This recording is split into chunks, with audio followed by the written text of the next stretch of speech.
नमस्कार सबाइके गल्पाञ्जलि चैनेले आपनादेर स्वागत। आमी रुमकी। आमी पढ़छिलाम बिमल मित्रेर कालजयी उपन्यास आसामी हाजिर। उपन्यासटी बड़ो हওয়ায় कयेकटी पर्वे विभक्त करे आमी आमार चैनेले आपलोड करछि। सब पर्वगुलिर लिंक आपनारा डेसक्रिप्शन बक्से पेये जाबेन। शुनबेन, आशा करी भालो लागबे। गल्प पाठ भालो लागले अवश्यई कमेंट करते भुलबेन ना। 24टी पर्व शेष हयेछे, आज पढ़ब 25तम पर्व।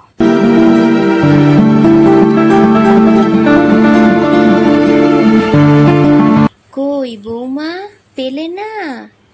ताड़ाताड़ीते नयनतारा एक छोटो कौटो बार करले। आगागोड़ार ऊपर काज करा। डालाटा खुलतेई देखले अनेक मोहर तार भेतरे। ओटा ना, बाঁ दिके हाथ बाड़िये देखो एक काठेर बाक्स आछे, सेइटे बार करो। तार भेतरे कागजेर नोट आछे। एबार रूपोर बाक्सटा रेखे दिए बाँ दिके हाथ ढोकालो नयनतारा। बाँ दिके बाक्स एकटा नय, अनेकगुलो छिलो। तारই মধ্যে একটা বাক্স বেছে নিয়ে ডালাটা খুলল। তাতেও অনেক টাকা থাক থাক সাজানো। শাশুড়ি বললে, হ্যাঁ ওই বাক্সটা, ওর থেকে টাকা গুনে বার করে দাও। এক এক করে নয়নতারা টাকাগুলো গুনতে লাগলো। 10 টাকা, 5 টাকা, 1 টাকার নোট সব। অত তাড়াতাড়ি গোনা কি সোজা? কত প্রজার কত রক্ত শুষে তবে এগুলো কাগজের নোটে রূপান্তরিত হয়েছে। এই টাকা দিয়ে নয়নতারা একদিন আরও জমি কিনবে। সে জমিতে যারা ফসল ফলাবে তাদের খাটিয়ে নয়নতারা আরও টাকা করবে। সে টাকা সবই এনে সে জমা করবে এই সিন্ধুকে। সেদিন নয়নতারার শ্বশুরও থাকবে না, শাশুড়িও থাকবে না। তখন এই টাকা দিয়ে সে তার শাশুড়ির মতো হিরে পান্না বসানো সীতাহার গড়াবে। ছেলের বিয়ে দিয়ে নতুন বউ আনবে। তখন নয়নতারা নিজেও শাশুড়ির মতো অসুখে পড়বে। আর নতুন বউ তখন আবার এই সিন্দুকের চাবি নিয়ে আঁচলে বাঁধবে। এমনি করে এক একজনের বাড়িতে টাকার পাহাড় জমবে। আর কপিল পায়রা পোড়া মানিক ঘোষ আর ফটিক প্রামাণিকেরা বারোয়ারি তলায় অশ্বত্থ গাছের ডালে গলায় দড়ি দিয়ে ঝুলে আত্মহত্যা করবে।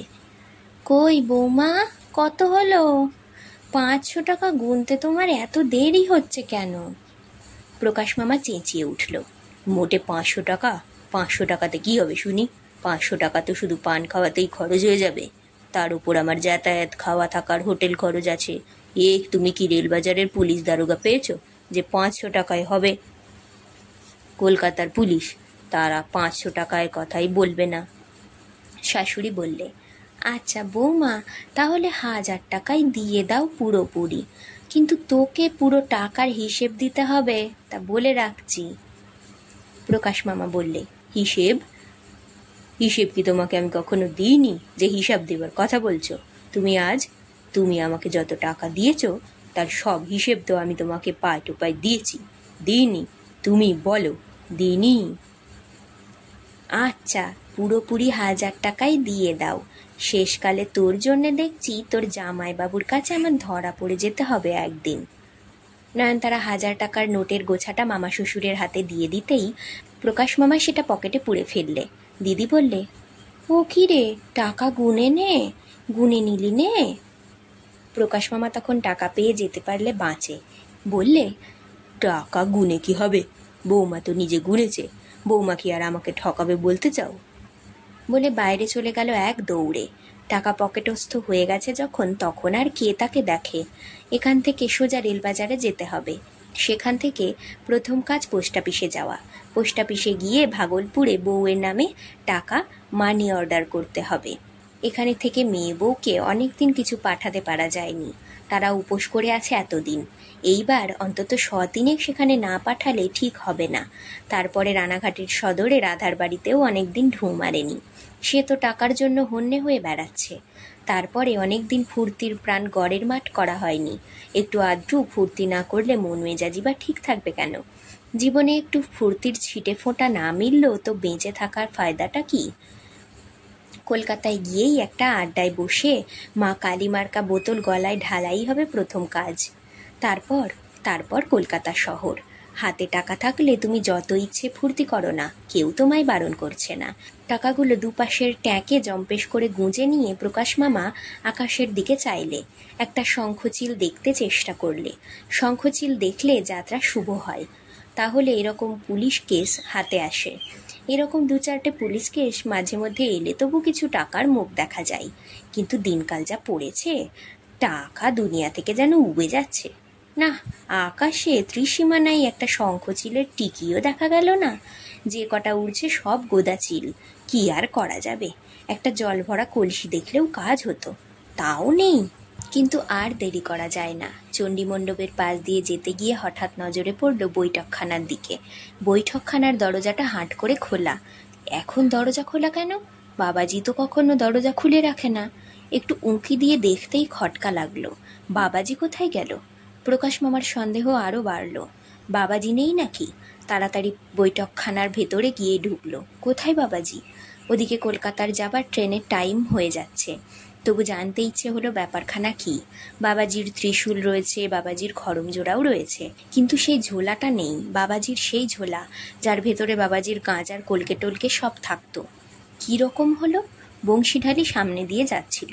প্রকাশ মামা তাকেই ডাকলে, বংশী, বাবাজি কোথায় গেল রে? বংশী বললে, আরে শালা বাবু, আমি তো বাবাজিকে সকাল থেকেই দেখিনি। তাহলে কি মাঠে গেছে? কিন্তু এই অসময়ে তো বাবাজি মাঠে যায় না। শুধু বংশীঢালি নয়, কেউ জানে না বাবাজি কোথায় গেল। ওপরে গিয়ে দিনুকে গিয়েও জিজ্ঞেস করলো, সেও কিছু জানে না। কৈলাস গোমস্তা মশাইও দেখেনি। এমনকি চণ্ডীমণ্ডপে বসে থাকে পরমেশ মৌলিক, সেরেস্তাদার, সেও কিছু জানে না। সবাই বললে সকালবেলায়ও কেউ দেখেনি বাবাজিকে। তারপর দিদিকে জিজ্ঞেস করতে প্রকাশ মামা ভেতরে যাচ্ছিল, দিদি, দিদি। কিন্তু তার আগেই একটা সাইকেল রিকশায় চড়ে কারা যেন বারবাড়ির উঠোনে এসে হাজির হলো। ভালো করে চেয়ে দেখেই অবাক হয়ে গেল প্রকাশ। আরে বেহাই মশাই যে, আসুন আসুন। কালীকান্ত ভট্টাচার্য আর নিখিলেশ দুজনেই নামলো রিকশা থেকে। রিকশাওয়ালার ভাড়া মিটিয়ে দিয়ে কালীকান্ত ভট্টাচার্য বললেন, হঠাৎ একটা দুঃসংবাদ পেয়ে চলে এলুম বেহাই মশাই। এটি আমার ছাত্র নিখিলেশ। নিখিলেশ প্রকাশ মামাকে নমস্কার করলে।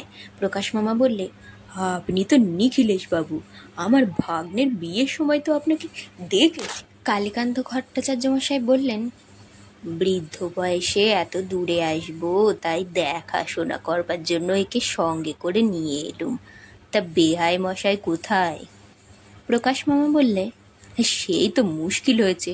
তিনি গতকাল রানাঘাটে সদরে গেছেন মুন্সিপ কোর্টে, একটা মামলা আছে, তার তদবিরে গেছেন, জরুরি ব্যাপার। অথচ কর্তাবাবুর ভীষণ অসুখ, নড়তেও পারছেন না, কথা বলতেও পারছেন না কদিন থেকে। এদিকে আমার ভাগ্নেকে আবার পুলিশে ধরে নিয়ে গেছে। ব্যাপারটা কি বলুন তো বেহাই মশাই? আমি তো সেই খবর পেয়েই দৌড়ে এলাম। প্রকাশ মামা জিজ্ঞেস করলে, আপনি কি করে খবর পেলেন এর মধ্যে? ওই যে আমার বিপিন এসেছিল শীতের তত্ত্ব নিয়ে। ফেরবার সময় রেলবাজারের স্টেশনে দেখে ডাকাতদের মধ্যে জামাই বাবাজিও রয়েছে। প্রকাশ মামা বললে, সেই ব্যাপারেই তো আমি এখন কলকাতায় যাচ্ছি। কলকাতায় যাচ্ছেন এখন? এই দুপুরে ট্রেনে না গেলে আবার ঠিক সময়ে কলকাতায় পৌঁছতে পারবো না। আজ রাত্রিরের আগেই তাকে বার করে নিয়ে আসতে হবে। আসলে সে তো ডাকাতি করেনি, তার কিসের দায় বলুন তো যে ডাকাতি করতে যাবে? আমার জামাইবাবুর এত টাকা যে তাই খেয়ে ফুরিয়ে উঠতে পারবে না সে। তাহলে কি জামাই বাবাজি স্বদেশী দলের মধ্যে ছিল টিল নাকি? আরে রামও, আমার ভাগ্নে করবে স্বদেশী? তাহলেই হয়েছে। আমি বলেছিলাম আপনাকে, আমার ভাগ্নে একেবারে গোবেচারা ভালো মানুষ। সংসারে ভালো মানুষরাই তো যত হেনস্থা আজকাল, এ তো আপনি চারিদিকে দেখতে পাচ্ছেন। কালীকান্ত ভট্টাচার্য কি যেন ভাবলেন একটু, তারপর বললেন, তাহলে আপনিও চলে যাচ্ছেন, বেয়াই মশাইও বাড়িতে নেই, কর্তাবাবুরও অসুখ, কার সঙ্গে কথা বলবো আমরা? কেন, বৌমা রয়েছেন, আপনার মেয়ে। এই তো আপনার নিজের মেয়ের শ্বশুর বাড়ি। এ বাড়ি কি আপনার পরের বাড়ি? নাইবা রইলেন বেয়াই মশাই, নাইবা রইলুম আমি। আপনার মেয়ের কাছে এসেছেন, মেয়ের ঘরে গিয়ে বসবেন, চলুন মেয়ের সঙ্গে দেখা করুন, এখানে স্নান খাওয়া করুন, বিশ্রাম করুন, আমি বৌমাকে গিয়ে খবর দিচ্ছি। বলে প্রকাশ মামা বাড়ির ভেতরে গিয়ে খবরটা দিলে। দিদি, ও দিদি, বেহাই এসেছেন কেষ্টনগর থেকে। নয়নতারা ওপাশে দাঁড়িয়েছিল, তার কানেও গেল কথাটা। কথাটা কানে যেতেই সমস্ত শরীরে যেন একটা বিদ্যুৎ খেলে গেল। বললে, আমার বাবা? বাবা, বাবা এসেছে। শাশুড়ি বললে, যাও বৌমা, তোমার বাবাকে তোমার ঘরে নিয়ে গিয়ে বসাও, আর গৌরীকে বলো গিয়ে ওদের জন্য খাবার ব্যবস্থা করতে। প্রকাশ মামা বললে, দুজনের খাবারের ব্যবস্থা করতে হবে, তার সঙ্গে এক ছাত্রও এসেছেন। বুড়ো মানুষ একলা আসেনি বা কি করে? চানের জল তুলে দিতে বলেছি দিনুকে, যেন কোনো ত্রুটি না হয়। আমি রইলুম না, জামাইবাবুও নেই। তুমি তোমার বাবাকে ভালো করে দেখো বৌমা, যেন এবাড়ির বদনাম না হয়। আমি চললুম। আনন্দে নয়নতারার দু চোখ দিয়ে জল গড়িয়ে পড়ল। কেউ দেখে ফেলবে বলে তাড়াতাড়ি আঁচল দিয়ে জলটা মুছে নিলে, কিন্তু তার আগেই শাশুড়ি ঠিক দেখে ফেলেছে।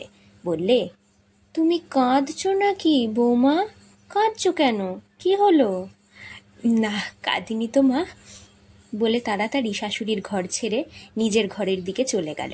বাবা এসেছে, তার বাবা। বাবা বোধ হয় তাকে ছেড়ে আর থাকতে পারেনি, তাই ছুটে এসেছে। আনন্দের চোটে নয়নতারা যে কি করবে তা বুঝতে পারল না।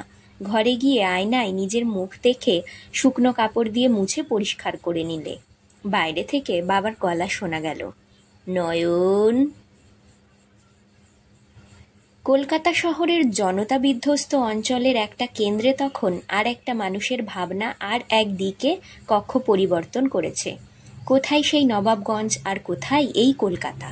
কলকাতাতে আগেও এসেছে সদানন্দ, কিন্তু আগে এসেছে বাবার সঙ্গে গড়ের মাঠ দেখতে, চিড়িয়াখানা দেখতে, ট্রাম, বাস, গাড়ি, মানুষ, ভিড় দেখতে, কালীঘাটে পুজো দিতে, মানুষের মহোৎসব প্রাণ ভরে উপভোগ করতে। তখন এমন জিনিসগুলো দেখেছে যাতে তার চোখ ভরে গেছে, মনও ভরেছে। কিন্তু এই থানার হাজত ঘরে বসে আর এক কলকাতা দেখলে সদানন্দ। কিন্তু কতটুকুই বা দেখলে সে, কতটুকুই বা দেখতে পেলে?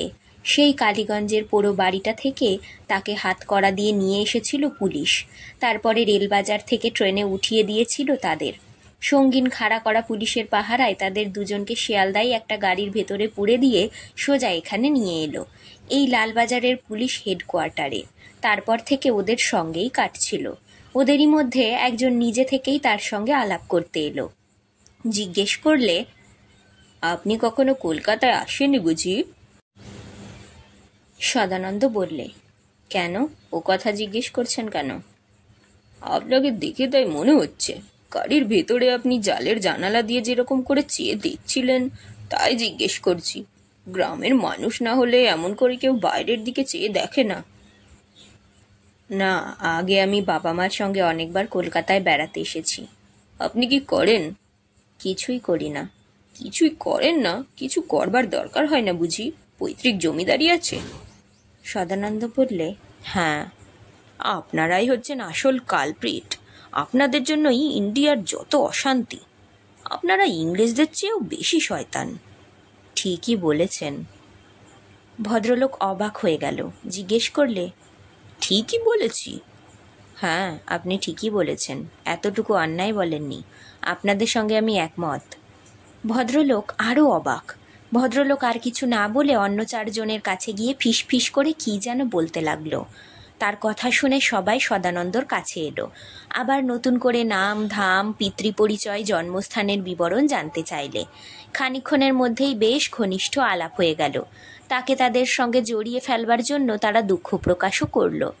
একজন বলল, আমাদের জন্য আপনার শাস্তি হয়ে যাবে। শাস্তি? শাস্তির কথা শুনে সদানন্দর হাসি পেল। বললে, শাস্তি তো আমি এমনিতেই পাচ্ছি, আবার নতুন করে আমাকে গভর্নমেন্ট কি শাস্তি দেবে? যারা কথা বলছিল তারা সবাই সদানন্দরই বয়সী। ট্রেনে যতক্ষণ ছিল ততক্ষণ বেশি কথা হয়নি। পুলিশের দল তাদের ঘিরে রেখে দিয়েছিল। সকলের কোমরেই দড়ি বাঁধা। প্ল্যাটফর্মে, ট্রেনের কামরায় বাইরের লোকেরা তাদের দিকে হাঁ করে চেয়ে দেখছে। সকলের চোখেই একটা কৌতূহলী দৃষ্টি, যেন মানুষের সমাজে এই কজন এক আলাদা জাত, এক ব্যতিক্রম। একজন বললে, দেখছেন কিরকম করে লোকগুলো চেয়ে দেখছে আমাদের দিকে, আমরা যে ডাকাত। সদানন্দ ওদের কথাগুলো শুনছিল। তার মনে হচ্ছিল এমন ধরনের মানুষ আগে কখনো দেখেনি সে। তাদের নবাবগঞ্জের নিতাই, কেদার, গোপাল, আরও কত ছেলে যারা বারোয়ারি তলায় বসে গল্প করে, রাত্রে যাত্রার রিহার্সাল দেয়, পুজোর সময় পাল খাটিয়ে থিয়েটার করে, এরা তাদের থেকে আলাদা। আপনি ওই ভাঙা বাড়িটার মধ্যে কেন গিয়েছিলেন? সদানন্দ বললে, আমি ওখানে প্রায়ই যাই, ওখানে যেতে ভালো লাগে আমার। কিন্তু আপনার বাড়ি তো নবাবগঞ্জে, আপনি কালীগঞ্জে যান কেন? বাড়িতে আপনার কে কে আছে? সবাই আছে, বাবা, মা, ঠাকুর দাদা, আমার বউ। বউ? আপনি বিয়েও করেছেন নাকি? আমি বিয়ে করিনি, আমার বিয়ে হয়েছে। অল্প সময়ের মধ্যে এমনি অনেক কথা হয়ে গেল তাদের মধ্যে। সদানন্দ জানতে পারলে যে তারা ডাকাতি করে টাকা জোগাড় করে, সেই টাকা দিয়ে বন্দুক পিস্তল কেনে দেশের শত্রুদের খুন করবার জন্য। সদানন্দ ওদের যতই দেখছিল ততই অবাক হয়ে যাচ্ছিল। ওরা কজন বেশিরভাগই নিজেদের মধ্যে থাকতো, ফিসফিস করে নিজেদের মধ্যে কী সব আলোচনা করত, অথচ একসঙ্গে ধরা পড়েও সে যেন জেলখানার মধ্যেই একঘরে।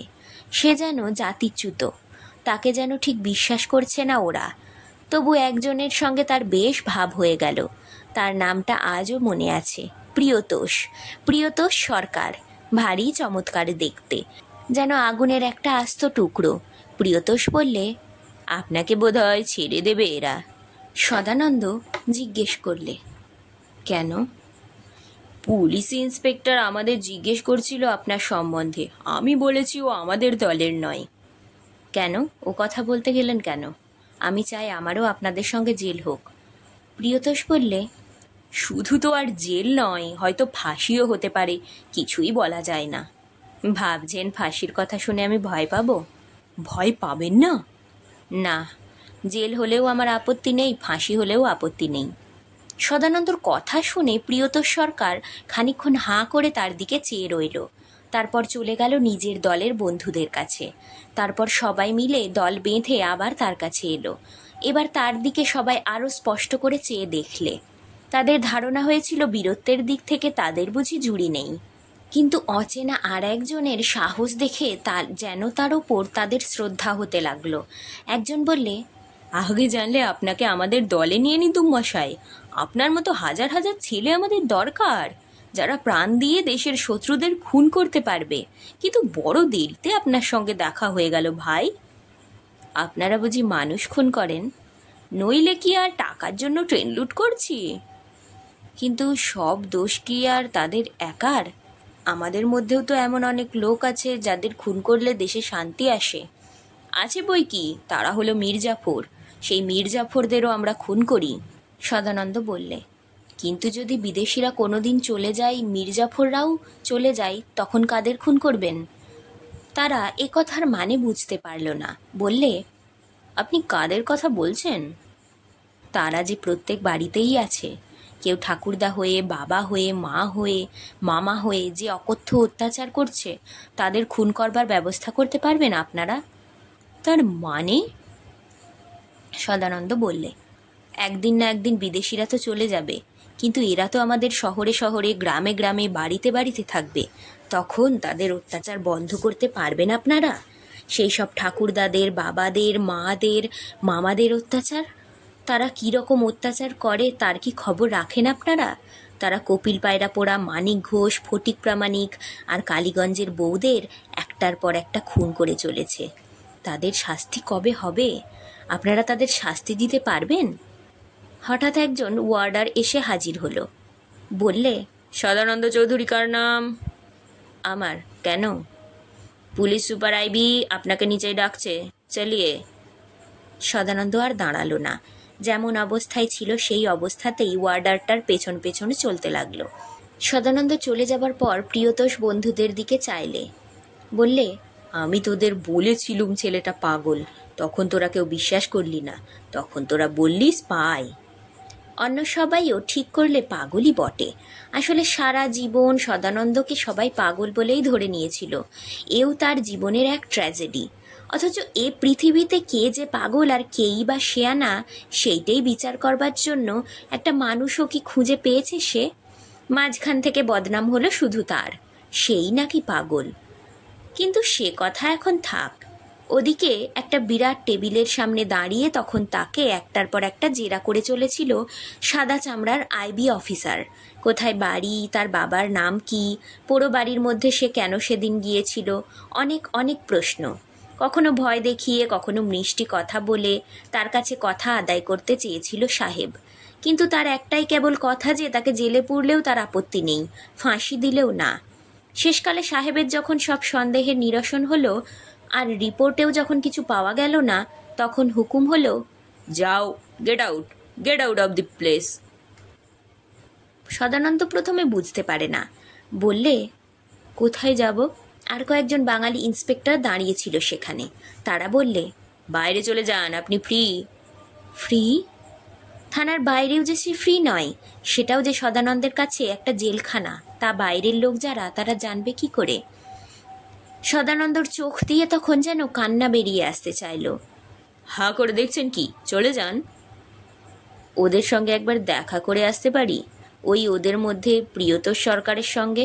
একজন বাঙালি অফিসার ধমক দিয়ে উঠল। যা বলছি শুনবে না কেন? আবার ইয়ার কি হচ্ছে? সদানন্দ আর দাঁড়ালো না। ঘর থেকে বেরিয়ে বিরাট কম্পাউন্ডের মধ্যে অনেক লাল পাগড়ি, অনেক সাদা পোশাক পরা পুলিশ, গাড়ি ভ্যানের ভিড়। সবাই জানলো সদানন্দ চৌধুরী নামে যে ছেলেটিকে কাল ধরে আনা হয়েছিল তাকে হাজত ঘর থেকে ছেড়ে দেওয়া হলো। কিন্তু একটা কথা কেউই জানতে পারলে না যে সে সত্যিই ছাড়া পেলে না। শুধু একটা ছোট হাজত ঘর থেকে সে আর একটা বড় হাজত ঘরে গিয়ে ঢুকলো। এ হাজত ঘরে ছাদ নেই, আকাশ আর দেওয়াল নেই, শুধু আছে বন্দি মানুষদের ভিড়। এইটুকুই যা তফাৎ। এখানে সবাই তারই মতো মানুষ। তারা ভাবছে তারা স্বাধীন, কিন্তু না, আসলে বন্দি তারাও। ছাড়া পেয়ে সদানন্দ রাস্তায় এসে দাঁড়ালো। চারিদিকে অসংখ্য ব্যস্ততা যেন মানুষের রূপ ধরে রাস্তায় ছুটে চলেছে। এ সেই নবাবগঞ্জের মতো নয়। সেখানে সবাই ব্যস্ত হতে চায়, কিন্তু পারে না। কিন্তু সেখানে সমস্ত দিনখানা পড়ে আছে তোমার জন্য। কত কাজ করার করো না, আর কাজ যদি না থাকে তো বারোয়ারি তলায় কেদারের দোকানের মাচায় বসে পড়ো, চর্চা করো। সেখানে ঢালাও ক্ষেত খামার। ইচ্ছে হলো তো নদীর ধারের নিরিবিলির মধ্যে নিজের নিঃসঙ্গতা দূর করো। কিন্তু এখানে উল্টো। সকলের মুখের দিকে চেয়ে সদানন্দর মনে হলো এখানে যেন কেউ কারো নয়, সবাই নিঃসঙ্গ। তবু সবাইকে জড়িয়ে নিয়েই একসঙ্গে মরতে চাইছে। শুনুন। সদানন্দ পাশ ফিরে দেখলে একজন লোক তার দিকে চেয়ে হাত পেতে আছে। একটা পয়সা দেবেন? সদানন্দ বুঝল লোকটা ভিখিরি, অথচ গায়ে জামা, পরনে ধুতি, পায়ে জুতোও রয়েছে। বাইরে থেকে ভিখিরি বলে বোঝাই যায় না। সদানন্দ পকেটে হাত দিলে পয়সা তার কাছে আছে কিনা তাও জানা ছিল না। পুলিশে ধরবার পর তার জামা কাপড় সব কিছু তল্লাশি করেছিল তারা। হঠাৎ খেয়াল হলো পকেটে তো তার কিছু নেই। অথচ নবাবগঞ্জে ফিরে যেতে গেলে তো ট্রেন ভাড়া লাগবে, তখন তো টাকার দরকার। কি করে ফিরবে সে তাহলে? সদানন্দ বললে, আমার কাছে একটা পয়সাও নেই, আমি কিছুই দিতে পারবো না। কথাটা লোকটা বিশ্বাস করলো কিনা কে জানে, হয়তো কল্পনাও করতে পারেনি যে সদানন্দ সদ্য সদ্য পুলিশ হাজত থেকে বেরিয়েছে। আর কল্পনা করতে পারবেই বা কি করে? তার জামা কাপড়ে চেহারায় তো লেখা নেই যে সে আসামি। লোকটা চলে গেল যেদিকে যাচ্ছিল। তারপরে হয়তো আর একটা লোকের কাছে গিয়ে আবার নতুন করে হাত পাতবে সে। লোকটার কাছে সবাই বড় লোক, সবাই তার চেয়ে অর্থবান, সুতরাং চাইতে তার কিছু লজ্জা নেই। কিন্তু সদানন্দ এই শহরে কার কাছে হাত পাতবে? তার বাড়ি ফেরার ট্রেন ভাড়ার টাকা সে কার কাছে ভিক্ষে করবে? সমস্ত কলকাতা শহরটা ততক্ষণে আরও ব্যস্ত হয়ে পড়েছে। কারো অভাব, দুঃখ, দারিদ্র্যের দিকে দেখবার মতো সময় তখন আর নেই কলকাতার। সদানন্দ সেই নিষ্ঠুর নির্মম কলকাতার দিকে চেয়ে সেখানেই চুপ করে দাঁড়িয়ে রইল। বুঝতে পারলে না এখানে সে কোন কাজে লাগবে, এ পৃথিবীতে তার কিসের প্রয়োজন। নয়নতারার কিন্তু বাহাদুরি আছে বলতে হবে। শাশুড়িও অবাক হয়ে গেছে বৌমার কাজকর্ম দেখে। বাবা এসেছে, সুতরাং নয়নতারাও যেন অন্য মানুষ হয়ে উঠল একেবারে। একবার রান্নাঘরে যাচ্ছে, আর একবার যাচ্ছে বাবার কাছে। শাশুড়ি একবার ডাকলে, বৌমা। শাশুড়ি সেই সকাল থেকেই আর ঘর ছেড়ে বেরোয়নি। সেই আগের দিন রাত্রে যে শুয়েছে তারপরে আর ওঠেনি। মাঝখানে শুধু উঠে বসেছিল একবার, বৌমাকে সিন্দুকের চাবি খুলে প্রকাশকে টাকাটা বার করে দিতে বলেছিল।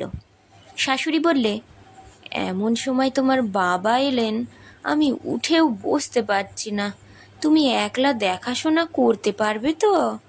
বাড়িতে পুরুষ মানুষ কেউ নেই যে খাতির যত্ন করবে। তোমার ওপরেই ভার দিলুম বৌমা, দেখো যেন তোমার শ্বশুরবাড়ির বদনাম না হয়। নয়নতারা বলেছিল, সে আপনাকে ভাবতে হবে না মা, আমি আছি তো, আমি সব দেখব। শাশুড়ি বৌমার মুখের চেহারা দেখে ভরসা পেল। বাবার আসার খবর পেয়ে বৌমা যেন একেবারে নতুন মানুষ হয়ে গেছে, মুখে হাসি অথচ উদ্বেগও কম নেই তার। বললে, চান করবার ব্যবস্থা করতে বলে দিও বৌমা। বাবার সঙ্গে তার একজন ছাত্রও এসেছে, বুড়ো মানুষ তো, তাই একলা আসতে ভরসা পাননি। ভালোই তো, গৌরীকে আমার কাছে একবার ডেকে দিয়ে তুমি বাবার কাছে গিয়ে বসোগে, আমি গৌরীকে বলে দিচ্ছি কি কি রাঁধতে হবে।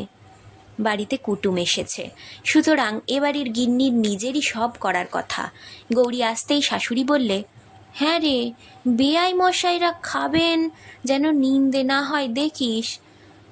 তোর দাদা বাড়িতে নেই, একা সব পারবি তো, না আমি যাব? গৌরীর তখন সময় ছিল না কথা বলবার। বললে, তুমি ওসব নিয়ে মাথা ঘামাচ্ছ কেন বৌদি?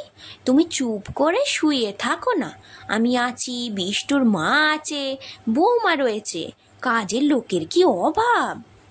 সত্যি কোনো অসুবিধেই হলো না কারো। নয়নতারা অদ্ভুত মানিয়ে নিলে। একবার রান্নাঘরে যাই, গিয়েই জিজ্ঞেস করে, পিসি আমি একটু হাত লাগাবো? গৌরী বলে, না না বৌমা, তুমি তোমার বাবার সঙ্গে গিয়ে কথা বলোগে, বেয়াই মশাইদের চান হয়ে গেলেই আমাকে খবর দেবে। নয়নতারা বললে, চান করা তো হয়ে গেছে। তাহলে তুমি বাবার কাছে গিয়ে বসো, আমি এদিকে গুছিয়ে নিয়ে তোমাকে খবর দিচ্ছি। বাবার কাছেই তো এতক্ষণ গল্প করছিলুম, মাঝখানে শুধু একবার দেখতে এলুম। তুমি একা সব কি পারবে? খুব পারবো, তুমি এখান থেকে যাও তো, এই তো সামান্য দুজনের খাওয়া, এই গৌরী একদিন 100 জনকে এক হাতে রান্না করে খাইয়েছে। নয়নতারা আর দাঁড়ালো না সেখানে, এক দৌড়ে আবার সোজা চলে গেল বাবার কাছে। কালীকান্ত ভট্টাচার্য আর নিখিলেশ তখন স্নান টান সেরে বসে আছে আরাম করে। এতদিন পরে নয়নতারার সঙ্গে দেখা। অনেক সাধ করে তিনি এই নবাবগঞ্জের চৌধুরী বংশে মেয়ের বিয়ে দিয়েছিলেন। এখানে আসবার সময় অনেক দুর্ভাবনা নিয়ে এসে হাজির হয়েছিলেন। মেয়ের শ্বশুরবাড়িতে গিয়ে কি দেখবেন, কি শুনবেন, তারই ভাবনা ছিল। কিন্তু এসে পৌঁছনোর পর থেকে মেয়ে তার খাতির যত্ন করতেই ব্যস্ত, একটা কথা বলবার সময় পর্যন্ত পাননি।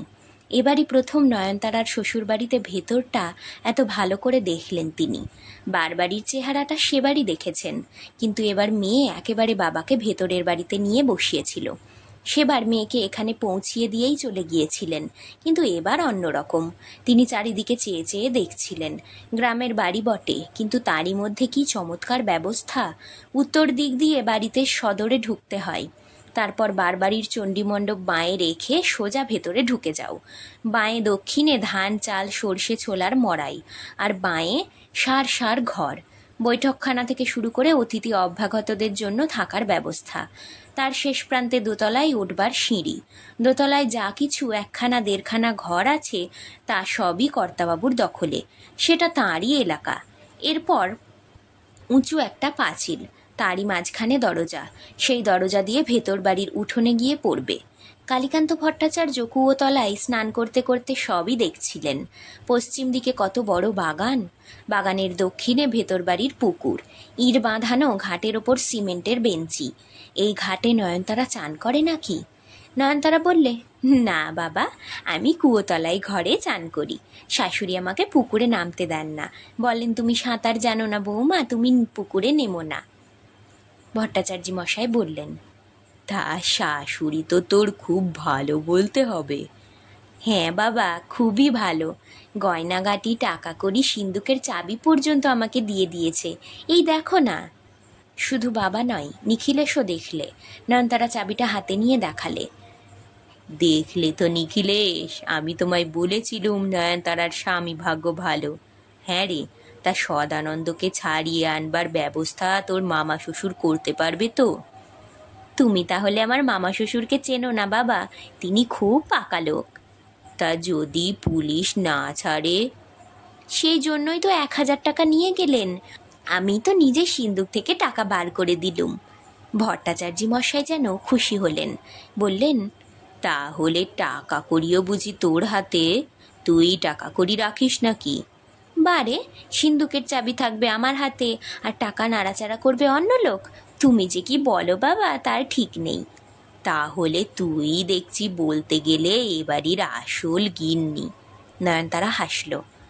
আমার শাশুড়ির তো অসুখ কাল থেকে, আমি সংসার না দেখলে আর কে দেখবে? আমার শ্বশুর গেলেন রানাঘাটে মামলার তদবির তদারক করতে। দোতলায় কর্তাবাবু বেহুঁশ হয়ে পড়ে আছেন। মামা শ্বশুর গেছেন কলকাতায় পুলিশের থানায় দরবার করতে। এদিকে শাশুড়ির আবার অসুখ, অথচ খাবার বেলায় একগাদা লোক। খেতে বসে মেয়ের গল্প শুনছিলেন ভট্টাচার্য মশাই। বললেন, এটা খেতে তো খুব ভালো হয়েছে রে। এটা কে রেঁধেছে? এই মাছের মুড়ো দিয়ে ছোলার ডাল? কে আবার রাঁধবে, আমিই রেঁধেছি। নিখিলেশও পাশে বসে খাচ্ছিল, সেও বলল, হ্যাঁ, সব রান্নাগুলোই ভালো হয়েছে।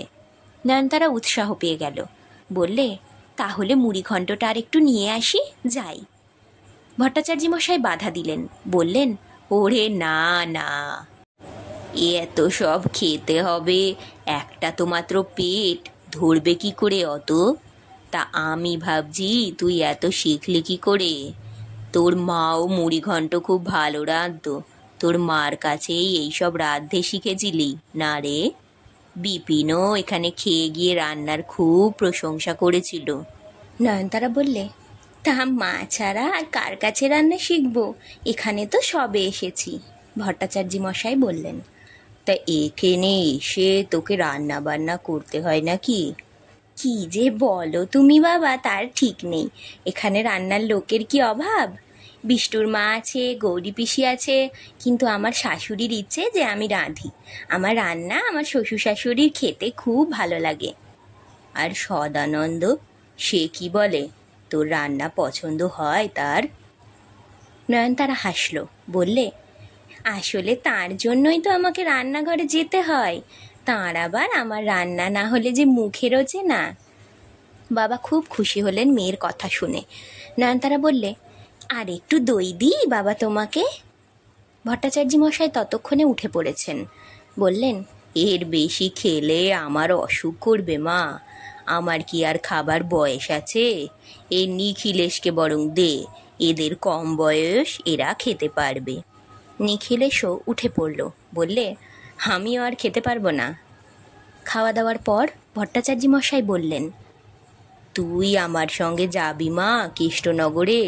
তুই বেয়ানকে একবার জিজ্ঞেস করে আয় না, বলবি বাবা নিয়ে যাবার কথা বলছেন। প্রীতি নিজের ঘরে শুয়েছিল তখনও।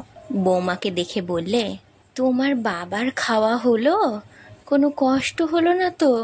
আমি তো দেখতেই পেলুম না কি কি রান্না হলো, কি রকম পরিবেশন করলে তুমি। না মা, খাওয়ার কোনো অসুবিধে হয়নি। বাবা বলছিলেন আমাকে কৃষ্ণনগরে নিয়ে যাবেন, আমি যাব। শাশুড়ি বললে, তা যাও না বৌমা, 2 দিনের জন্য ঘুরে এসো না। তুমি তো বলেছিলে এই কৃষ্ণনগরে যাবে। বাবা যখন এসে গেছেন তখন যাও না। এ বাড়িতে এই অবস্থায় থাকলে তোমার কষ্ট হবে। তার চেয়ে বরং তুমি কিছুদিনের জন্য ঘুরে এসো। নয়নতারা বললে, কিন্তু মা, আপনার শরীরের এই অবস্থা। তা হোক বৌমা, আমার যদি এখন বরাবরই শরীর খারাপ হয়, তা বলে তুমি একবার বাপের বাড়ি যাবে না? আমার জন্য তুমি কেন মিছিমিছি কষ্ট করতে যাবে বৌমা? তুমি এখানে কোন সুখে পড়ে থাকবে? তার চেয়ে তোমার বাবা এসেছেন, এমন সুযোগ আর হবে না। তুমি বরং চলেই যাও। নয়নতারা একটু ভেবে বললে, আমি যাব? এখন বাবা বাড়িতে নেই, তিনি ফিরে এসে যদি কিছু বলেন? সে তোমায় ভাবতে হবে না বৌমা, তিনি কিচ্ছু বলবেন না। যদি কিছু বলেন তো আমি তাকে সব বুঝিয়ে বলবো। আর কার জন্য তুমি এখানে থাকবে বৌমা? এখানে কে আছে তোমার? আমার ছেলে কি তোমার মুখ দর্শন করে? যার স্বামী অমন, সে কোন সুখে স্বামীর ঘর করবে? এর কি জবাব দেবে নয়নতারা? বললে, তাহলে আমি বাবাকে সেই কথা বলি গে। হ্যাঁ বৌমা, আমি বলছি, তুমি যাও। জানো বৌমা, তুমি এখানে মুখ ভার করে থাকলে আমার আরও কষ্ট হয়। আসলে তোমার কথা ভেবেই আমার এই অসুখ, নইলে অসুখের তো আর অন্য কোনো কারণ নেই। আচ্ছা মা, আমি বাবাকে তাহলে তাই বলি গিয়ে, বলে নয়নতারা আবার বাবার কাছে গেল। বললে, না বাবা, শাশুড়ি মত দিলেন না, বললেন কর্তা এখন বাড়ি নেই, উনিও নেই, এ সময়ে আমার চলে যাওয়া ঠিক হবে না। আর আমিও ভেবে দেখলুম এ সময়ে গেলে এদের সংসারে খুব অসুবিধে হবে। সিন্দুকের চাবি টাবি সব তো আমার কাছে, শাশুড়ির শরীরও ভালো নয়। আমার তো তোমার সঙ্গে খুব যেতে ইচ্ছে করছিল, তোমার সঙ্গে গেলে কিছুদিন তবু তোমার দেখাশোনা করতে পারতুম, কিন্তু এই অবস্থায় কি করি বলো তো? ভট্টাচার্য মশাই বললেন, না না, বেয়ান তো ঠিক কথাই বলেছেন। আমার কথা তোকে ভাবতে হবে না মা, আমার কোনো অসুবিধে হয় না সেখানে। তুমি এখানে সুখে আছো ভাবলেই আমার সুখ। তোমার এত সুখ, এত ঐশ্বর্য, এসব তোমার মা কিছু দেখে যেতে পারলেন না, সেইটাই আমার দুঃখ রয়ে গেল। তাহলে আমি আসি মা, তোমার শাশুড়ি শ্বশুরকে বলে দিও আমি আর থাকতে পারলুম না, আমার কালকে কলেজ আছে, আমি তাহলে আসি। সদানন্দ এলো কিনা খবরটা যেন কোনোভাবে পায়।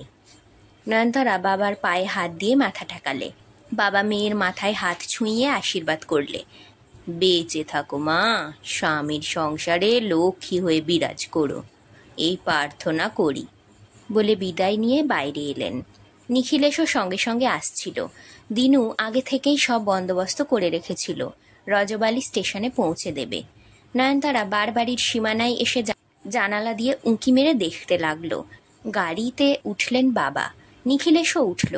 তারপর গাড়িটা ছেড়ে দিলে। সদর দিয়ে বেরিয়ে গাড়িটা একেবারে রাস্তায় গিয়ে পড়ল। তারপর আর দেখা গেল না। নয়নতারার চোখ দুটো ছলছল করে উঠল। তারপর জানালাটার পাল্লা দুটো বন্ধ করে দিলে। আজকের পর্ব এখানেই শেষ। গল্পপাঠ কেমন লাগলো অবশ্যই কমেন্ট করতে ভুলবেন না। আর আজ যারা নতুন আমার চ্যানেলে, অবশ্যই সাবস্ক্রাইব করে যাবেন।